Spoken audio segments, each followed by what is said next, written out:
here, from big ideas to questions shaping the public conversation. We tackle the moral, cultural and political implications of news stories. We need to share this conversation democratically. It has become so toxic, this debate. They relish this kind of discourse. From fascinating guests to challenging ideas, you won't want to miss it. The discussion every Sunday at 3 p.m. here, GB News. My name's Tom Harwood, and every weekday we bring you The Briefing live from 9:30 a.m. The stories, analysis and live debate that you need to hear. Quite right, Tom, of course. Was this something that had been considered at all? Difficult to answer. Gas-guzzling helicopters circling. Noise is being made here. Joe Biden walking out. Thank you very much for joining us. Don't miss it. The Briefing with me, Tom Harwood, Monday to Friday, 9:30 a.m. on GB News.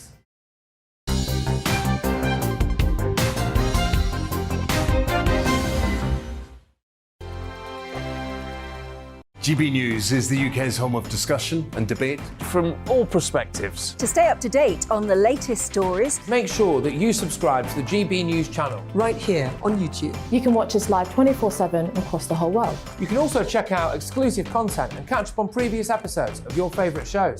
Every day, we ask the questions That you'd ask, so why not add your voice to the conversation in the comments section? Don't forget to subscribe. We are GB News, Britain's news channel. Every night at 11 on GB News, we bring you the next day's stories the day before. It's basically like time travel. If it's a big story, we'll cover it, guaranteed. But we'll also have some fun along the way. Big opinions, big laughs. Sometimes big hair. This is Headliners, the paper review show that won't send you to sleep like the others will. 11 p.m, 7 nights a week. Join us.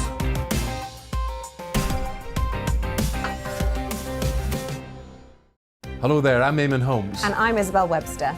And we hope you can join us for Breakfast with Eamon. And Isabel. You make me laugh out loud, belly laugh. Is that important first thing in the morning? Yeah, absolutely. And there's me trying to be deadly serious. News is a serious business. Yeah, I have to rein you in sometimes. Well, it doesn't stop us laughing at it. It doesn't stop us having an opinion on what's going on. Yeah. And it certainly will not stop us reflecting what you think. Weekdays from 6 to 9:30 on GB News. I'm Dan Wootton. Join me Monday to Thursday from 9 to 11 for the feistiest and most fun news debate on TV, where free speech reigns. I'll bring you a sharp take on the day's biggest stories, bombshell newsmaker interviews, and A-list guests. And I guarantee you, no spin, no bias, no censorship, and no reason to go to bed. That's Dan Wootton tonight, Monday to Thursdays from 9 on GB News.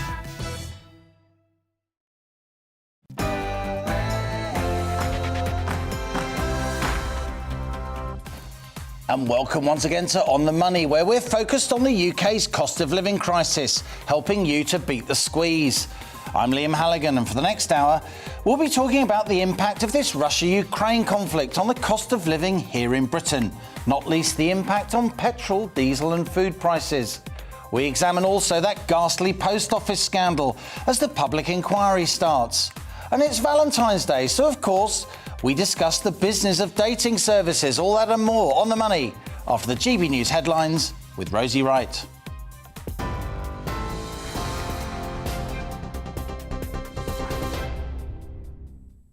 Good afternoon, it's 1 o'clock. I'm Rosie Wright, here to keep you up to date on GB News.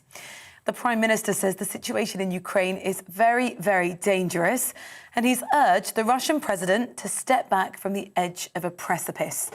Boris Johnson has a series of talks planned with world leaders across Europe this week in an attempt to stop Russia invading Ukraine. While speaking in Fife, Boris Johnson said he would be doing everything he can to help the diplomatic process and that there was still time for Vladimir Putin to step back. The Duchess of Cornwall is self-isolating after testing positive for coronavirus. Clarence House made the announcement this afternoon. It's the first time Camilla has had the infection, catching it just days after the Prince of Wales tested positive for the second time last week. A spokesperson has confirmed Her Royal Highness is triple vaccinated. A police manhunt is underway to try to find a convicted sex offender who absconded from an open prison in Lincolnshire over the weekend. Police say that Paul Robson, who's serving a life sentence for attempted rape and indecent assault, presents a danger to women and young children. The 56-year-old was reported missing at around 7 o'clock yesterday morning. Lincolnshire police are urging anyone with information or confirmed sightings to call 999. At least 7 people, including 2 children, have been killed in an explosion in southwest France. The country's Interior Minister, Gérald Darmanin, has visited the site in the Pyrenees region and thanked emergency services on Twitter for their rapid action. He says the incident is a tragedy. An investigation is currently underway. The Labour leader, Sir Keir Starmer, has confirmed he received death threats after the Prime Minister claimed he failed to prosecute the paedophile Jimmy Savile. Speaking to BBC Radio Newcastle, Sir Keir said Boris Johnson's comments were wrong and that they fed into a right-wing conspiracy theory. The Met Police launched an investigation into online threats against Sir Keir following Mr Johnson's comments in the House of Commons. A public inquiry into the wrongful conviction of sub-postmasters and mistresses of theft, fraud and false accounting will begin today. Over 700 former employees were impacted because of a flawed accounting computer system the post office branches used called Horizon. Well, the inquiry is going to look at whether the post office knew about the IT issues and also its handling of them. A Russian figure skater who failed a drugs test at the Winter Olympics in Beijing can continue to compete at the event. 15-year-old Kamila Valieva faced the prospect of becoming the youngest athlete to be banned for doping during the Olympic Games. But a court of arbitration says the teenager's case is an exceptional circumstance and no provisional suspension should be imposed. Unvaccinated teenagers can now travel to Spain as long as they have a negative PCR test. The country's reversed its policy that previously demanded that UK visitors between the ages of 12 and 17 had to be double jabbed. Well, that change coincides now with the start of half-term, which for many of us in the UK begins today. Travel expert Simon Calder told us the timing is terrible. The tourism minister in Spain doesn't realise that actually most schools broke up on Friday for half-term, or an awful lot of them did, and therefore the fact that on Monday Spain says, oh yeah, we've just noticed that it's really difficult for 12-year-olds to get jabbed, so we'll let you take a test instead. If they said that 2 weeks ago, we wouldn't be where we are now, but as it is, many families have cancelled holidays altogether or gone to alternative destinations. A new cervical screening campaign is urging anyone eligible in England between the ages of 25 and 64 to go for an appointment. Data shows 1 in 3 people don't take up the offer of being tested, with research suggesting that embarrassment is the most common reason to miss an appointment. The new campaign's aiming to raise awareness. Screening is estimated to prevent 70% of cervical cancer deaths. That number could be as high as 83% if everyone actually attended their appointments. New restrictions in Scotland that could ban households from setting off most fireworks in their garden are being discussed today. The proposed measures would enable councils to create control zones, banning most types of fireworks in certain areas. That includes back gardens and on private land. Well, a Scottish Parliament committee is considering the change, which could also include limiting the sale of fireworks to just 37 days of a year. That would be a focus on dates surrounding major events like Bonfire Night, Hogmanay and Diwali. You're now up to date here on GB News. I'll bring you more as it happens. Now, let's head to On the Money and Liam.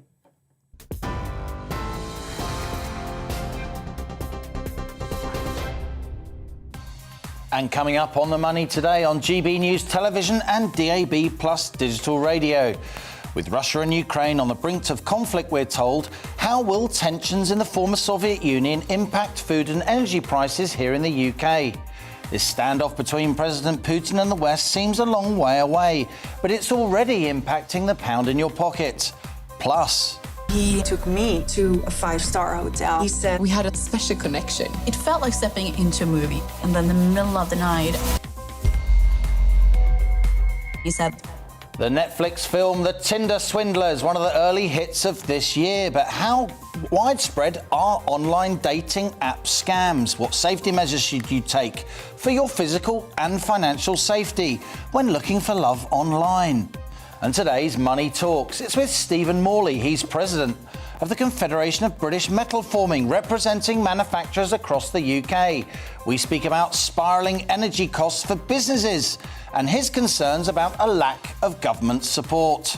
Understand the households, and the help they've got, but the people who support the households in paying the wages to pay them bills need help as well. Otherwise, we'll have a double effect where companies might not be there or make people redundant, and then we're in a worse situation than we are now. Money talks later in the show, and as ever, I want your questions, opinions, ideas. What do you think of the issues raised in today's On the Money? Email gbviews@gbnews.uk or tweet @gbnews. I'll read out some of your messages later in the show, so stay with us. This is GB News. I'm Liam Halligan. You're on the money.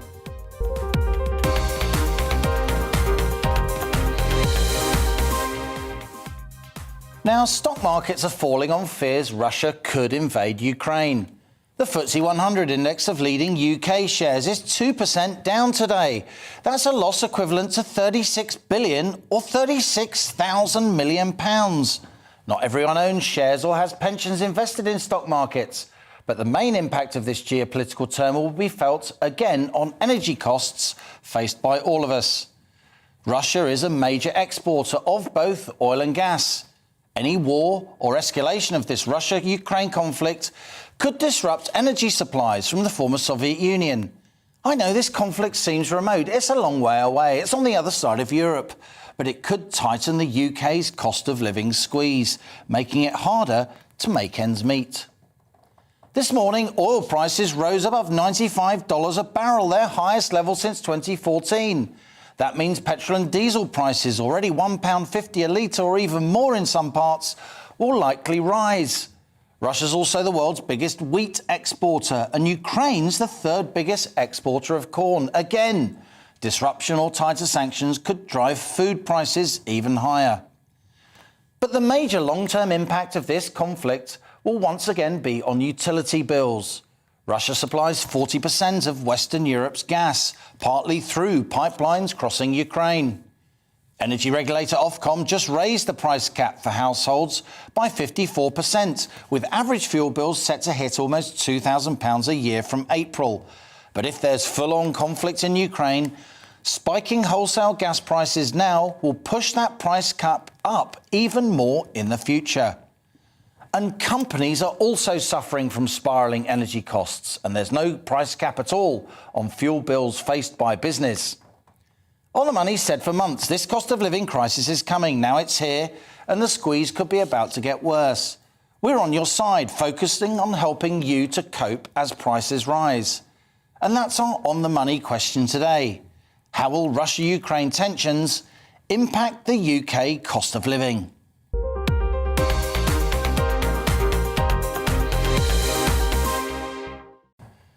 Joining me now is Greg Smith, Conservative MP for Buckingham, and in the studio, Helen Thomas, friend of the show, On the Money regular, CEO of the consultancy Blonde Money. Greg, let's just turn to you first. Now, you represent a Conservative seat, a pretty prosperous seat, but of course, even in prosperous parts of the UK, in the southeast, there are cash-strapped households suffering because the cost of living is rising. To what extent is this cost of living squeeze showing itself in the emails, letters you're getting from constituents? There are a lot of people very worried about rising energy costs, rising costs at the fuel pumps, food prices. And I have to say that, yes, in Buckinghamshire, we're very lucky. We've got a lot of people who have done well for themselves, who are very prosperous, but equally we've got pockets of areas where people are either just about getting by or they're not getting by at all without a lot of assistance. So nowhere is universally prosperous or universally struggling. Everywhere has people in all of those camps. And it's my mission, along with other colleagues in Parliament, to ensure that we're holding the government to account, to ensure that they're doing the sort of things that are going to ease that burden as much as any government can, which is why I've backed your campaign to see the VAT on fuel removed altogether, the 5% rate. I still think that there's time for the government to do that. Now, 5% in some ways, when we look at these rises, isn't going to touch the sides, but it is something, and it's a start. and it's a lever that the government does have at its disposal that it could pull.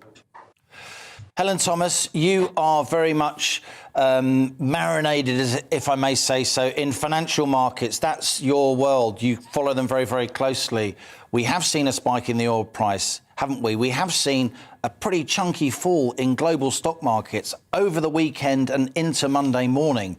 Could it get worse if these tensions escalate between Russia and Ukraine?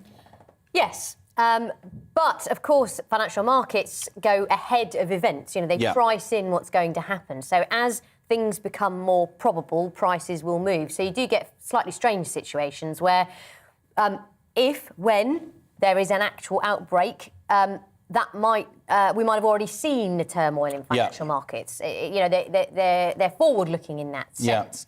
But I think it all depends on exactly what.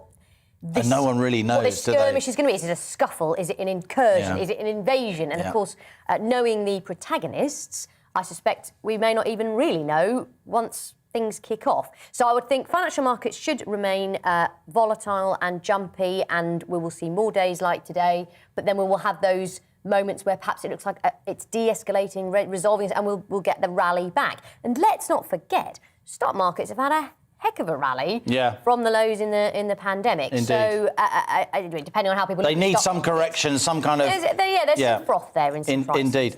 Greg, let's go back to you. Now, we know that Ofgem just raised the energy price cap earlier this month. Lots of people were shocked but not surprised. Ofgem, the energy regulator, now says the price cap could change again. It usually changes every 6 months, but it could change again before October. Are we right to think that if there is escalation of this conflict between Russia and Ukraine, as Helen just described, and wholesale gas prices across the world go up as a result, we're talking about Russia, a major energy exporter, that will lead to the price cap going up again, won't it? Because it reflects wholesale gas costs. Yeah, I fear it will have to. Here in the United Kingdom, only a very tiny fraction of gas we use does come direct from Russia. But of course, the impact on the European markets, where, as you said in your introduction, Western Europe, about 40% of gas supply comes out of Russia. I won't use the graphic again. That will have an enormous impact on the whole market and will force those prices up. And you can't buck the market. If that's the wholesale price, that's the wholesale price. And governments have to look at what they can do domestically to insulate against the hit to the end consumer, residential properties and businesses alike, and also to see how we can shore up domestic supplies. And one of the things we can do is we can look at ensuring that we are exploring more natural gas supplies in our own country as we transition to greener technologies, we transition to decarbonisation. Do you expect ministers Do you expect ministers, Greg, to ease that moratorium on fracking, exploiting onshore gas reserves? Do you expect ministers to allow more licensing of exploration for gas fields in the North Sea now? They've been reluctant because of the net zero agenda. Absolutely. The net zero agenda is very, very important, but we've also got to base ourselves in reality. And if the West is unable to, through diplomatic means, pull Russia back from the brink and stop them invading Ukraine, that is going to have a massive impact on wholesale gas prices, on the impact to consumers and businesses alike in this country. And as a short-term measure, as part of the transition to net zero and cleaner fuels, we've just got to look at all the options to keep supply up and prices down for UK consumers and businesses. Helen, on our show, you're a regular. We talk about this a lot.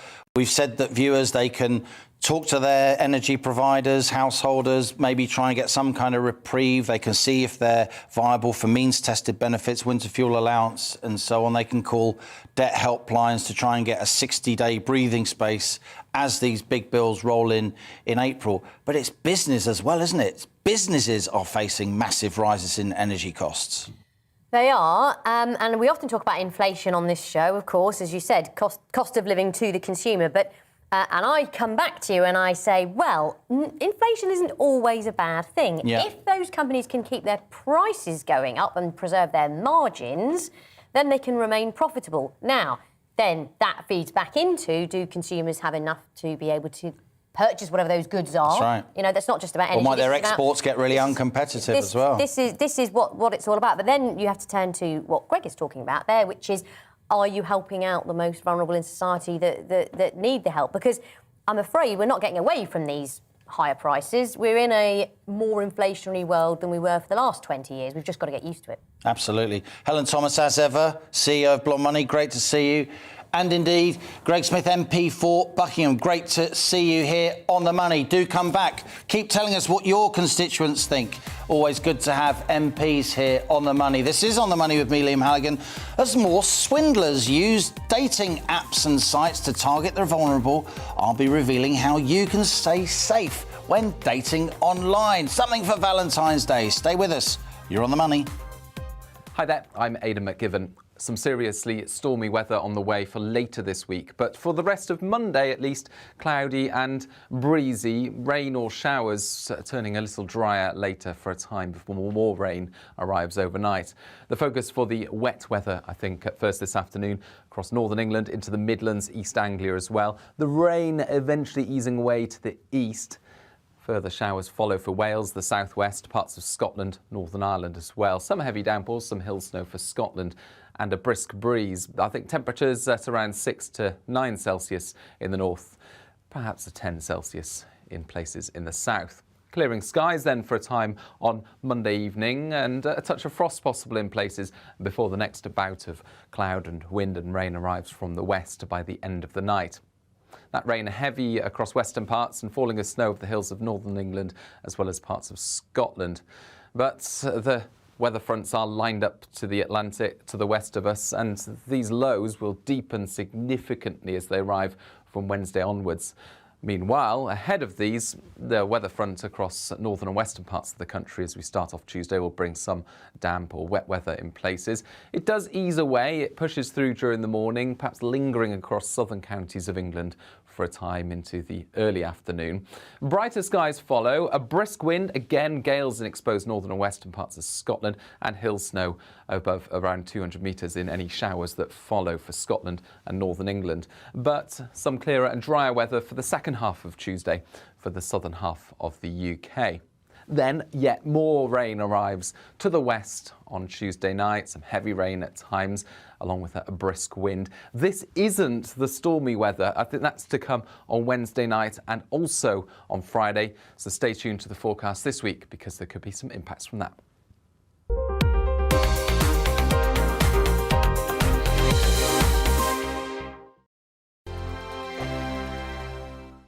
GB News is the UK's home of discussion and debate from all perspectives. To stay up to date on the latest stories, make sure that you subscribe to the GB News channel. Right here on YouTube. You can watch us live 24/7 across the whole world. You can also check out exclusive content and catch up on previous episodes of your favourite shows.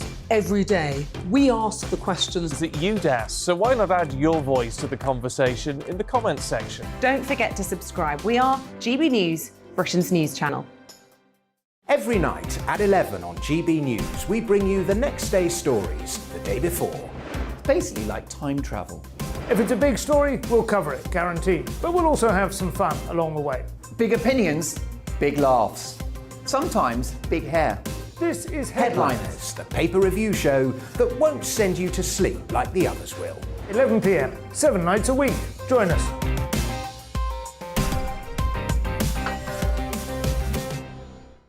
Hello there, I'm Eamon Holmes. And I'm Isabel Webster. And we hope you can join us for Breakfast with Eamon and Isabel. You make me laugh out loud, belly laugh. Is that important first thing in the morning? Yeah, absolutely. And there's me trying to be deadly serious.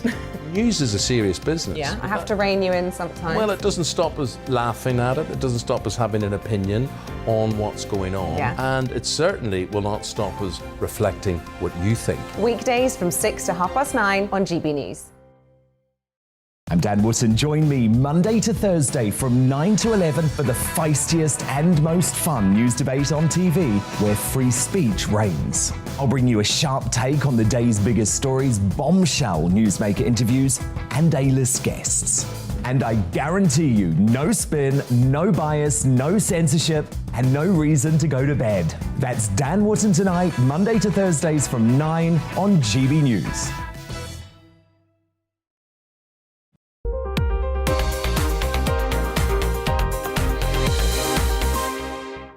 And welcome back. It's 1:21. You're on the money with me, Liam Halligan. Now, Valentine's Day isn't always roses and romance, certainly not in my household. For some, finding love is complicated, and after multiple lockdowns, it's been even harder for people to meet. That's why dating apps have flourished, with a quarter now of new relationships starting online. But there is, of course, a darker side to this industry. Online dating-related crimes have doubled across the UK.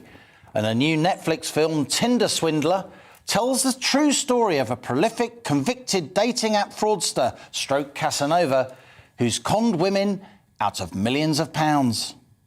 He said he has threats against him. He needs our cash. $20,000, $30,000, $140,000. His life depended on me. That's when police tell me the man I loved was never real. Everything's a lie. An excerpt there from Tinder Swindler on Netflix. Now, with few safety checks on sites, creating a fake profile is easier than ever. Who's protecting industry standards? Well, joining me to talk about this is Elaine Parker, CEO of Safer Date, and a previous Startup Britain guest. Great to see you again, Elaine. And Karen Moody is the founder of Sarah Eden, an introduction agency for professional people looking for long-term love. Elaine, you did join me here in the studio. Just a few weeks ago, you told the astonishing story, the worrying story of how online dating went wrong for you. Can you just briefly recap? Yeah, I was on the Plenty of Fish dating app, which is a free one, and I met somebody who it seemed to be sort of a sweep you off your feet scenario, but actually he was very well known to the police, and he was using dating apps to find his victims, of which I became one of them. He put me through domestic abuse, through rape, through sexual assault, stalking, harassment, and he's now in prison for what he did to me. But when he gets out, there's nothing to stop him going back to these online dating apps. And this affected you so profoundly, you felt so strongly, you did set up Safer Date, and I guess today of all days, it is Valentine's Day. It is a day when some people, unfortunately, do feel lonely. Perhaps the danger of it being online scammed or dating somebody via an online app who isn't necessarily a decent person is probably higher than most other days. Absolutely. I mean, you mentioned that as a certain percentage of people meet online. They reckon by 2035, the 50% of relationships will start online. It's about a quarter now. It's just unbelievable.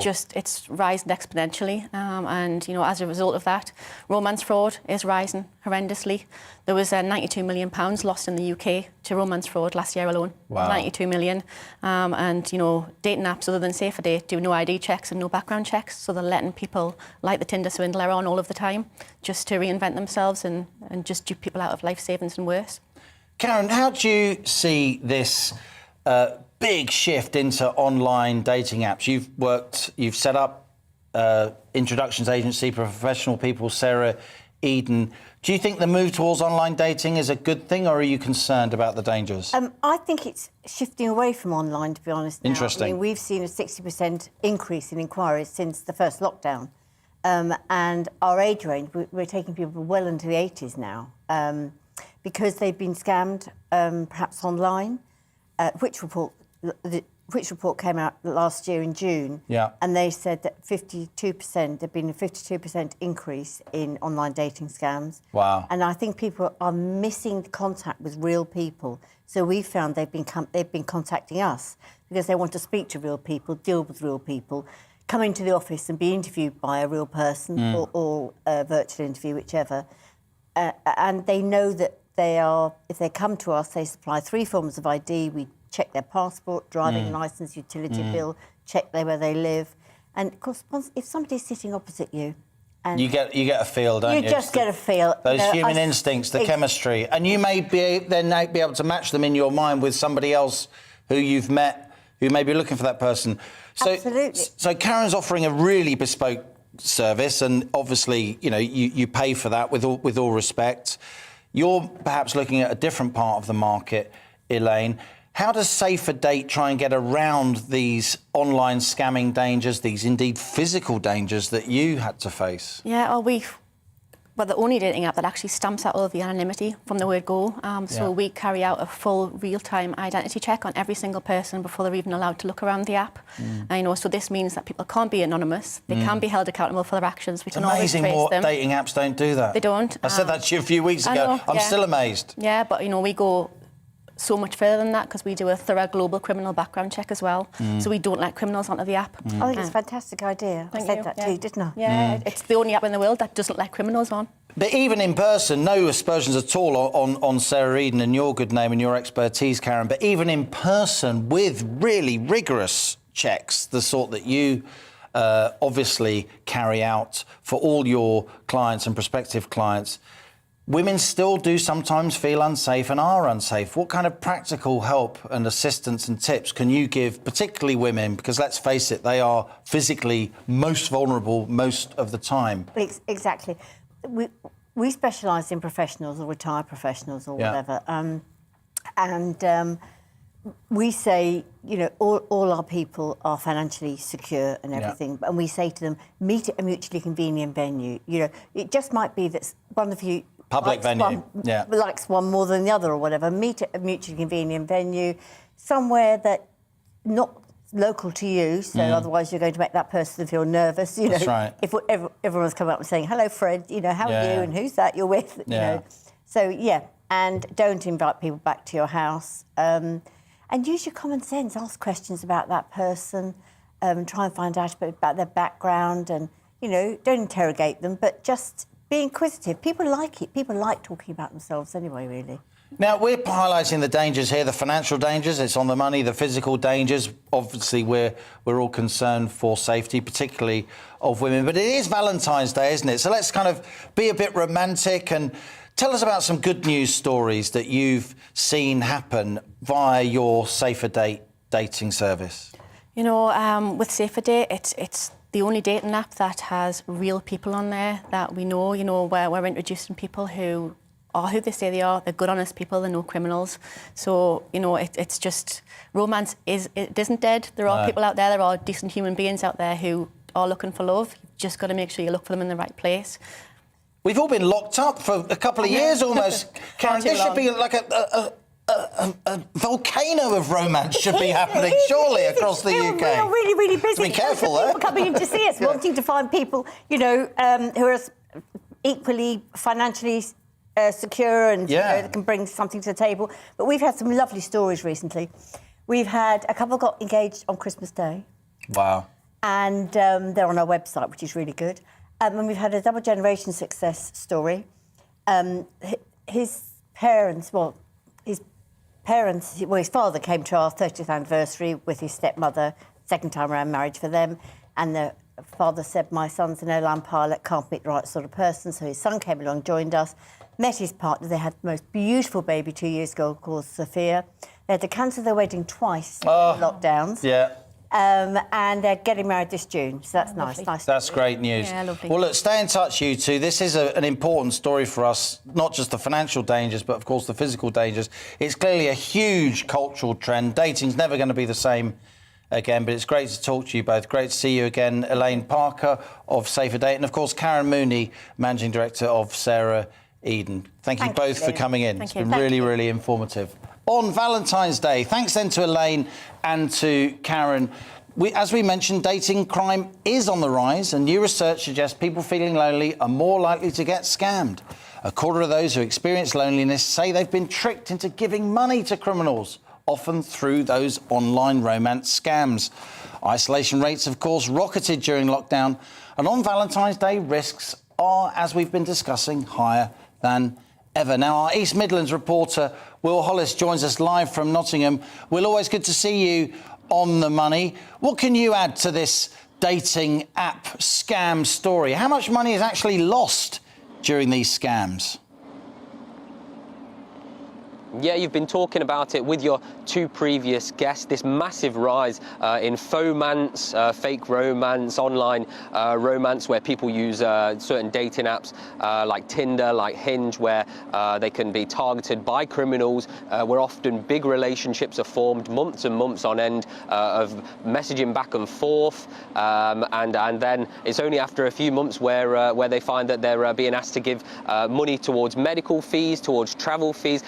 It's around £98 million, nearly £100 million lost last year in the last period. It's on the rise. It was around £63 million in the year before that. I think it was around £40 million in the year before that. So as these trends, these online dating trends do continue to go, criminals are continuing to use them and make the most of them in a new sort of arsenal, weapon in their arsenal for getting money out of vulnerable people. You said at the start, it's 1 in 4 people who say they feel lonely at least once a week out of a survey of 2,000 people who say that they have been scammed. A quarter of people who say they feel lonely have been scammed. That's compared to 1 in 5 people that don't necessarily say they feel lonely very often. So it is a very worrying thing. It's a very worrying trend, as you say, Liam.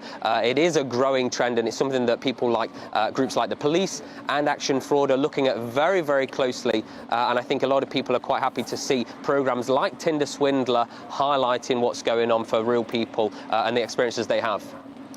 Will Hollis there, GB News East Midlands correspondent reporting from Nottingham. Thanks a lot for that, Will. Mind how you go. This is On the Money with me, Liam Halligan. It's 1:32 coming up. Big worry at the moment. We've seen electricity prices go up 100%, in one case 140%. Gas has gone up 3- or 4-fold.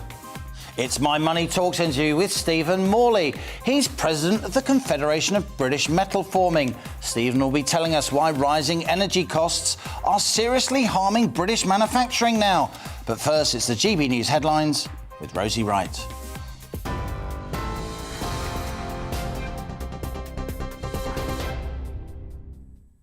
It's 1:33. I'm Rosie Wright, here to keep you up to date on GB News.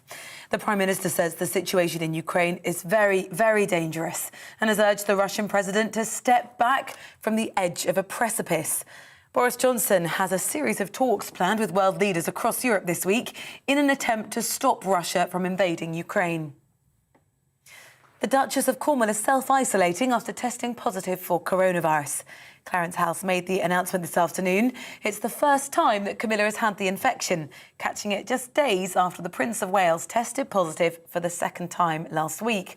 A spokesperson has confirmed Her Royal Highness is triple vaccinated. At least 7 people, including 2 children, have been killed in an explosion in the southwest of France. The country's Interior Minister, Gérald Darmanin, has visited the site in the Pyrenees region and thanked services on Twitter for their rapid action. He's called the incident a tragedy, and an investigation is currently underway. A Russian figure skater who failed a drugs test at the Winter Olympics in Beijing has been allowed to continue to compete at the event. 15-year-old Camilla Valiavier would have been the youngest athlete to be banned for doping during the Olympic Games. A court of arbitration, though, said the teenager's case is an exceptional circumstance and no provisional suspension should be imposed. Unvaccinated teenagers can now travel to Spain as long as they have a negative PCR test. The country's reversed its policy demanding that UK visitors aged between 12 and 17 be double jabbed. The change coincides with the start of half-term, which for many begins in the UK today.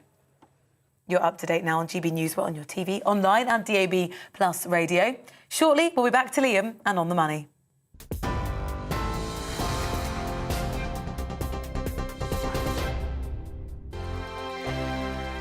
GB News is the UK's home of discussion and debate From all perspectives. To stay up to date on the latest stories, Make sure that you subscribe to the GB News channel. Right here on YouTube. You can watch us live 24/7 across the whole world. You can also check out exclusive content and catch up on previous episodes of your favourite shows. Every day, we ask the questions that you'd ask, so why not add your voice to the conversation in the comments section? Don't forget to subscribe. We are GB News, Britain's news channel. Every night at 11 on GB News, we bring you the next day's stories the day before. Basically like time travel.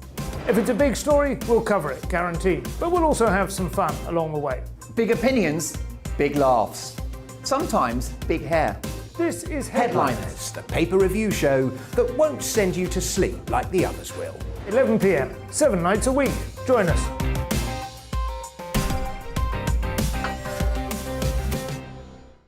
Hello there, I'm Eamon Holmes. And I'm Isabel Webster.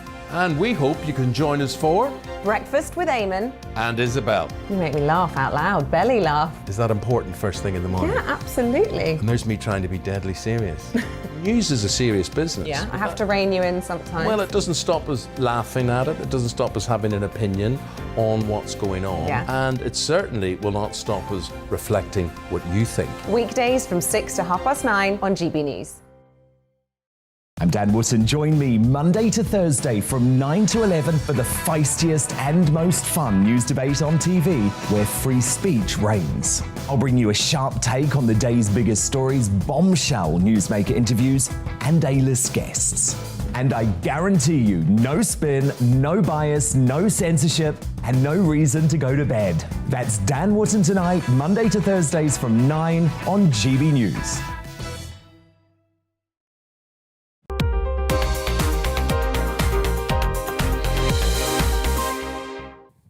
Welcome back. It's 1:37. You're on the money with me, Liam Halligan. Now, today marks the start of a public inquiry into the post office scandal, which has seen over 700 former employees wrongly accused of stealing from their tills between 1999 and 2015. Dozens of postmasters and postmistresses found themselves in bankruptcy or sent to jail. Some even took their own lives. But they were facing false claims due to a flaw in a computer system called Horizon, manufactured by Fujitsu. Now a year-long public inquiry will examine the wrongful convictions and ensure employees receive compensation. Well, Janet Bradbury is a victim of this ghastly post office scandal, and she joins us now. Janet, I won't say it's nice to see you here on The Money because the circumstances are bad, but at least you're getting your inquiry. Hello, Liam. Yes, I listened to some of the inquiry this morning, and the first witness just made me cry. It just brings it all back. What I'd like to ask the government is, if you're putting $1 billion aside of taxpayers' money, which both my daughters are taxpayers and you and most of your viewers are taxpayers, why are you not getting it from Fujitsu, who designed the scheme, are the experts and must have known that there was something terribly wrong? Now, Janet, I want to bring in our colleague here, Helen Thomas. But before I do, she's still with me here in the studio. Helen knows government well. She's a very financially savvy person. But just before I do, just remind us, Janet, if you can, I know it's painful, what happened to you, what you were accused of, what that accusation, that false accusation, did to you and your family. Well, I lost my marriage, I lost my home, I lost my business. My husband had to take £10,000 out of his pension pot, which I still haven't been able to give him back. It just ruined us. We had a lovely house. We never would have bought a post office if it hadn't been inside this little tea room. We wanted a corner shop. It just ruined us. And for the last 12 years, I've just struggled with a roof over my head because I have to privately rent. I'm now a pensioner. I could be homeless on the 25th of April because my landlady's selling up. Unless the council help me out, I'll be living in the car. Absolutely ghastly. All the people responsible for all this, they haven't suffered. And even if anybody does go to prison for it, they'll come out in 6 months and they'll still have all their assets, their houses, all their money. It's all so wrong. Helen, we heard there from Janet a really astonishing story, astonishing but not unusual, given this has happened between 1999, as I said, and 2015, right across different governments of all the main parties. But the current government is going to have to show serious redress here, right? Oh, absolutely. I mean, I'm trying to remember when I first heard about this, but it had been percolating for several years now. There was two things I couldn't get over. Firstly, the period over which this happened. And again, you said it today, 1999 16 to years. 2015. That part. Then, as we've just heard from Janet there, I don't know the names of any of the people that surely are responsible in some way for what happened. So, yes, Fujitsu and also government ministers of various parties, as you say, because it went on for such a long time. I'm flabbergasted by this scandal, to be quite honest with you, and I just hope that we can now get some sort of justice, because it's I think, been described as the biggest miscarriage of justice, certainly in my lifetime.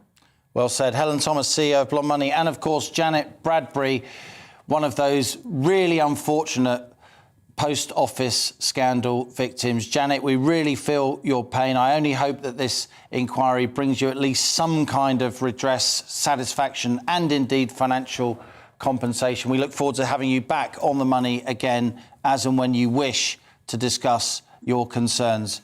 Janet Bradbury there. Now, the Post Office said it's sincerely sorry for the impact of the Horizon scandal, saying it is in no doubt about the human cost. The Post Office always said the inquiry would enable, quote, many of those who were most deeply affected by Post Office's past failings to voice their experiences, and their testimonies must and will ensure all lessons are learned so such events can never happen again. Now, time for my daily interview series, Money Talks. When those April utility bills hit the nation's collective doormat, millions will indeed need to dig deep. But households are at least partially protected by the energy regulator Ofgem's price cap. The vast majority of businesses aren't. Stephen Morley's president of the Confederation of British Metal Forming. That's a trade body comprising hundreds of companies employing tens of thousands of UK workers. These are firms at the heart of our manufacturing sector, and they use a lot of energy. So here he is, Stephen Morley, president of the Confederation of British Metal Forming, my latest guest on Money Talks.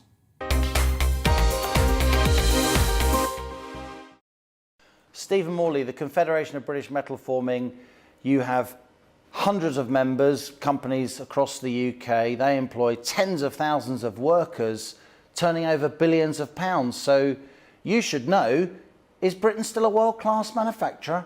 It is still a world-class manufacturer. It needs some help. It needs some more support. But we've got the skill base here, although limited at the moment. We've proven in the past how good we can be, and that ability is still there. We just need some help to get through difficult times at the moment. I think we're still 9th or 10th in the world in terms of our manufacturing output, the source of many highly paid jobs across the British regions, in particular outside London and the South East. This energy price increase must be hitting your members hard, Stephen, not least because, unlike households, there is no maximum energy price cap, is there, for firms? Certainly isn't, no. It's a big worry at the moment. We've seen electricity prices go up 100%, in one case 140%. Gas has gone up 3- or 4-fold. Just for example, the cost for making a ton of forging has gone from 1.86 to 3.86, so it's almost doubled. Through a forging company with high intensity uses, there's no support there for them either. There's something called the high intensity users, like your steel companies, get some support from the government. Using lots and lots of energy. Yeah, and we've got members who use lots of energy, but they don't quite qualify. And then we end up paying something called a renewable obligation, which is like a tax to cover the big companies. So that needs levelling out. That's a real problem for our members. It should be proportional to your turnover. If your energy is proportional to your turnover at a certain level, you should get support. We understand the households, and the help they've got, but the people who support the households in paying the wages to pay them bills need help as well. Otherwise, we'll have a double effect where companies might not be there, or make people redundant, and then we're in a worse situation than we are now. And a lot of your member companies, Stephen, are employing lots and lots of people in those red wall seats that the Tories need to retain if they're going to win the next election? Most of our membership is based from the Midlands up to the northwest and the Pennines to the northeast, so through Sheffield into the northeast, and we cover Scotland, Wales, Northern Ireland as well, but a high proportion of our members are in them areas, and they're all key areas. You know, I don't want to see a political divide. I want to see a fair, you know, interpretation of how we support our manufacturing away from the South East. You know, there's too much focus on the South East in terms of, you know, and levelling up's got a long way to go. You know, and it needs to be helping us now, not in 2 or 3 years' time. You know, I think, you know, when we speak to Kwasi Kwarteng a couple of weeks ago, he said that we've got all this bright future, but it's years away.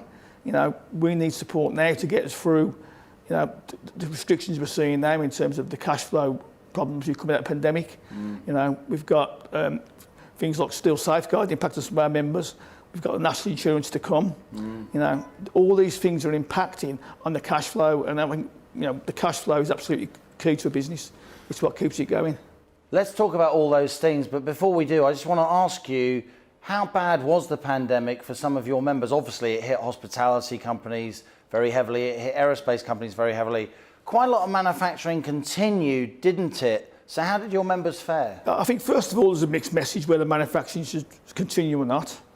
And then there was 1 or 2 companies went back in April, so after a month, because they'd overseas... April 2020. They have overseas customers demanding work. Yeah.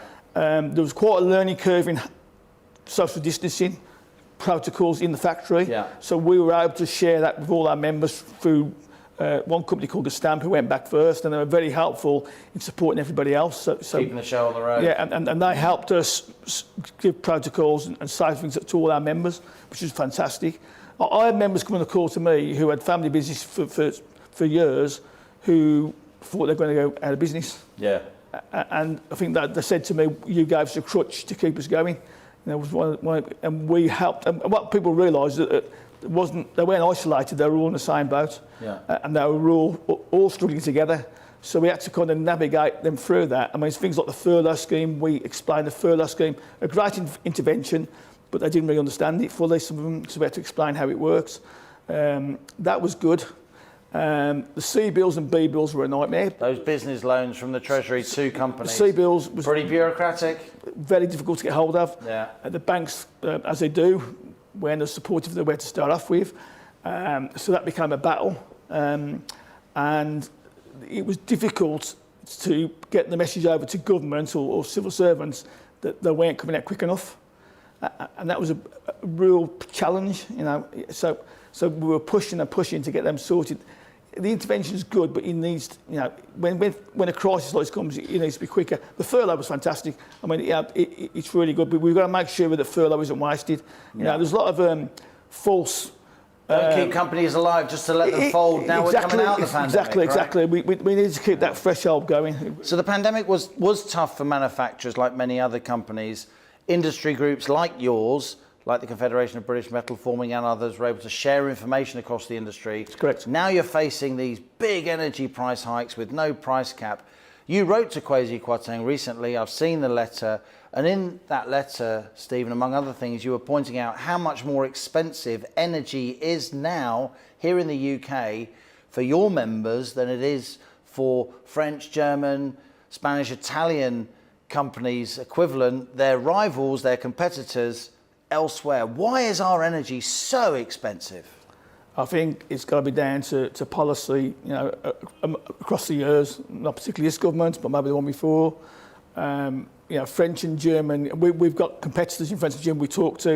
You know, I'm a member of an international organisation and we see the data.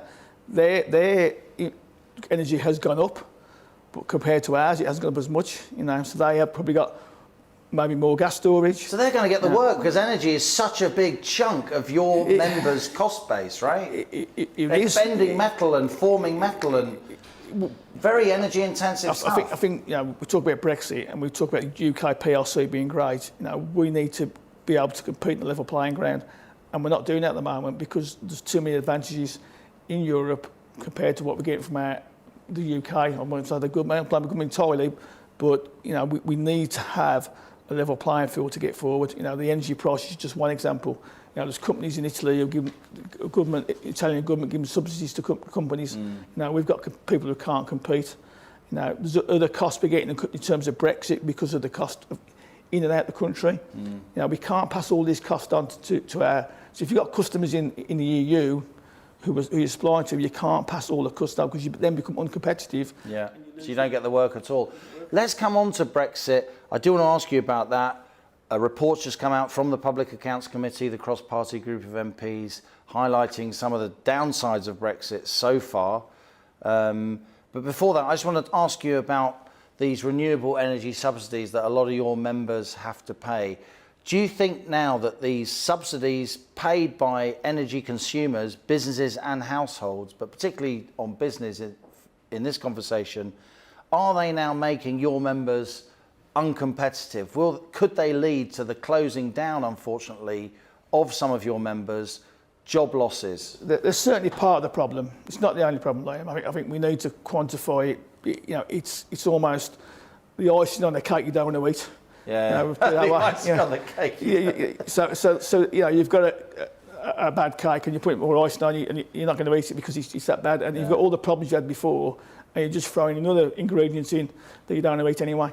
You know, and it's a real problem. You know, and I think it's a catalogue of problems, not just one. Energy is a big one now. You know, it's kind of, I've got through the pandemic, I've got through Brexit, not quite, but you know, you're kind of thinking you're getting yourself to the edge of the cliff and hanging on, and then someone comes and steps on your fingers, and it's energy. You know. Now you're a proud Brummie, obviously. Birmingham, the heartland of the West Midlands manufacturing centre of the UK.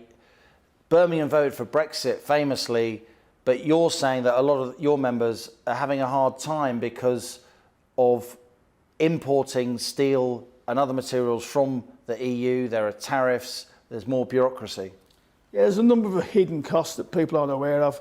I mean, just forget the Brexit vote and why people voted for it. You know, in terms of manufacturing, you know, we want to be competitive. So, you know, we don't want the import costs, we don't want additional freight costs, we don't want additional time in the docks. All these things are happening now and they're not being widely reported. You know, you get the old headline and we get, you know, we don't see people talking about fish. You know, it's a small expense of our GDP. You know, manufacturing is a big... Fishing villages and communities that are upset about their Brexit, but they're a tiny sliver of the economy. Yeah, it's important to them, and I'm not trying to... But in terms of importance and headlines, manufacturing, a good manufacturing base is important for our GDP. You know, 10, 15, 20% of our GDP on some it can be, you know, at its peak. It certainly can be at our peak.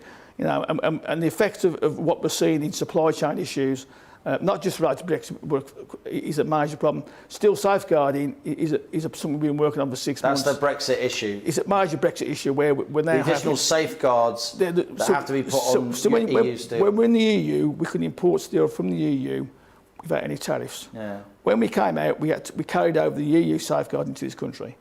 There was a TRA consideration, a Trade Remedies Association, to look at independently, which was overruled by the government Secretary of State for Trade at the time, although it was recommended that one particular category should be taken out and it was left in. And that then led to several companies in our membership being under the threat of closure, at worst, or moving the work to another country, certainly a hit on profits and certainly loss of labour. You know, and all them threats are there and real and happening. Through some good work with UK Steel, which we were grateful for. Another trade body, right? With DIT, we were able to negotiate a deal that went into place from January the 1st, but unfortunately, the way that deal's been interpreted at the moment isn't working for our members, so we've still got a problem. Lots and lots of bureaucracy in terms of moving steel between here and the EU, and it's getting worse, you think? It's not certainly getting better. Yeah. You know, I think we can't, you know, paper over it. You know, there's too many glib statements come out from different people with different agendas. You know, on the coalface, people are struggling. You know, and they want it resolved. And it's not just still safeguarding; it's the time, transit time. You know, it's tariffs to the USA. How come the EU, Japan can do a deal with the USA and we can't? They're supposed to be our allies. We give this major thing about, you know, all over the years, Thatcher, Reagan, and we can't get a deal done. We should be there first. You know, there's something fundamentally wrong with this government that they can't get a deal with the USA. That's for sure. You know, that Northern Ireland Protocol needs sorting. We need the tariff sorting to protect UK steel and take some of these tariffs away. The tariffs are only in place because of Trump bringing the 2 free tariffs in, and we've done the countervailing to balance it. You know, we've got other safeguarding measures to stop China dumping steel here or other countries, which are needed, and that's good. But we also need to get a level playing field for everybody, not just UK steel, for the low-level my members, metal forming users. Stephen Morley there, proud Brummie, President of the Confederation of British Metal Forming, on the costs to businesses of energy. You can listen to the full 25-minute version of that interview on the GB News app or My Money Talks podcast. Thanks for joining me today. We'll be back tomorrow at 1 p.m, continuing to focus on the cost of living crisis, helping you beat the squeeze. This is GB News. I'm Liam Halligan, and that was On the Money. Hi there, I'm Aidan McGiven. Some seriously stormy weather on the way for later this week, but for the rest of Monday at least, cloudy and breezy. Rain or showers turning a little drier later for a time before more rain arrives overnight. The focus for the wet weather, I think, at first this afternoon across northern England into the Midlands, East Anglia as well. The rain eventually easing away to the east. Further showers follow for Wales, the southwest, parts of Scotland, Northern Ireland as well. Some heavy downpours, some hill snow for Scotland, and a brisk breeze. I think temperatures at around 6 to 9 Celsius in the north, perhaps a 10 Celsius in places in the south. Clearing skies then for a time on Monday evening, and a touch of frost possible in places before the next bout of cloud and wind and rain arrives from the west by the end of the night. That rain heavy across